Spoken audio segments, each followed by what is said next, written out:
Aujourd'hui, je t'apprends à faire une multiplication d'un nombre entier par un nombre décimal. Un nombre entier, c'est un nombre qui ne contient pas de virgule, tandis qu'un nombre décimal, on l'appelle souvent le nombre à virgule. Tu vas voir que ce n'est pas trop difficile si tu sais déjà comment faire une multiplication. Ce que je dois commencer par faire, c'est d'écrire mes nombres dans mon tableau de numération. Quand je fais une multiplication d'un nombre entier par un nombre décimal, c'est comme si je multipliais deux nombres entiers. Donc, je ne m'occupe pas de ma virgule. J'en tiens pas compte pour l'instant pendant que je fais mon calcul. Je vais m'en occuper plus tard. Par exemple, ici, ce que je veux faire, c'est multiplier 123 par 2,5. Je l'écris quand même, ma virgule, dans mon tableau, mais j'en tiens pas compte. Tu vas voir comment je fais. Donc, ce qui est important, c'est de toujours écrire le nombre qui a le moins de chiffres en bas.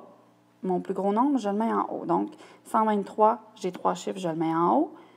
2,5, c'est comme si j'avais 25. Étant donné que j'ai juste 2 chiffres, je le mets en bas. Je commence par multiplier mes unités par les chiffres que j'ai en haut. Par exemple, je fais 5 fois 3. 5 fois 3 me donne 15. Donc, je mets mon 5 ici et en haut du 2, je mets ma retenue. 5 fois 2, ça me donne 10. J'additionne ma retenue, ça me donne 11.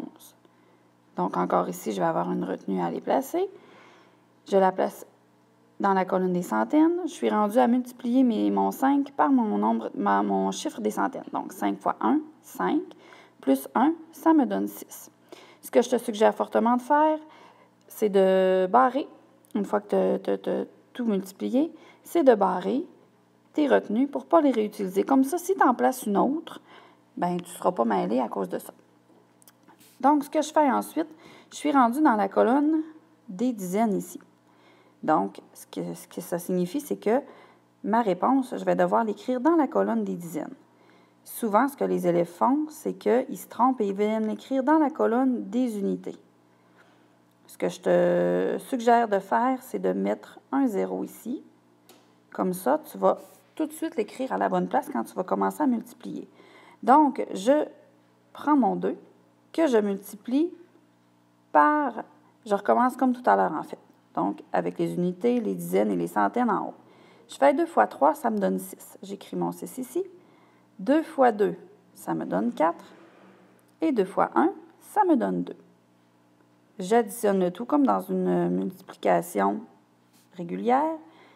Je commence par mes unités comme dans n'importe quelle addition.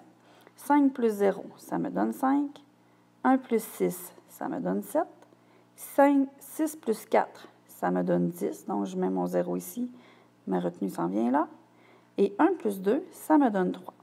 Si j'avais fait 123 fois 25, ça me donnerait 3075. Par contre, j'ai fait 123 fois 2,5. Si tu regardes bien, j'ai un chiffre après ma virgule dans mon équation. Donc, je vais devoir laisser un chiffre après ma virgule dans ma réponse.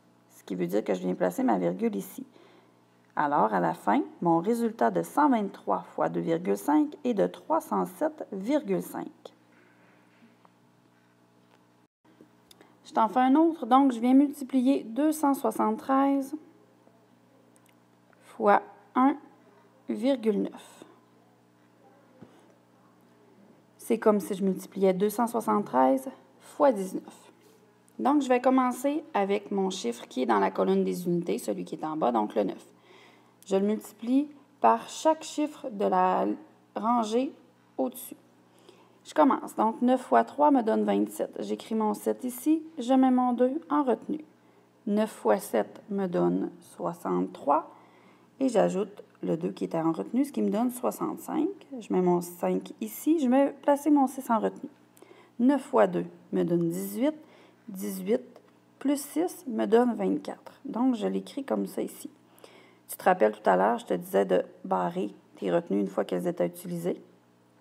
Donc, c'est ce que j'ai fait. Je t'ai dit ensuite, pour ne pas te tromper, tu viens placer un 0 dans la colonne des unités parce que là, je suis rendue à multiplier mes dizaines. Bien, bien, bien important. Donc, je prends mon 1 qui est dans la colonne des dizaines, ce qui veut dire que je vais devoir écrire dans la colonne des dizaines mes réponses. Je multiplie le 1 par 3, donc ça me donne 3. 1 fois 7 me donne 7 et 1 fois 2 me donne 2. Je suis rendue à additionner le tout. Donc, 7 plus 0 me donne 7. 5 plus 3 me donne 8. 4 plus 7 me donne 11. 1 plus 2 me donne 3. Et 3 plus 2 me donne 5. Donc, tu te souviens, on multipliait 273 fois 1,9, ce qui veut dire que je dois maintenant tenir compte de ma virgule dans mon résultat. J'ai un chiffre après ma virgule. Je vais donc laisser un chiffre après ma virgule dans mon résultat final, ce qui veut dire que 273 fois 1,9 va me donner 518,7. Tu connais maintenant la façon de procéder. Si tu as des questions supplémentaires, tu peux venir me voir. Et la meilleure façon de l'appliquer, de le pratiquer et de le comprendre, c'est de le pratiquer souvent.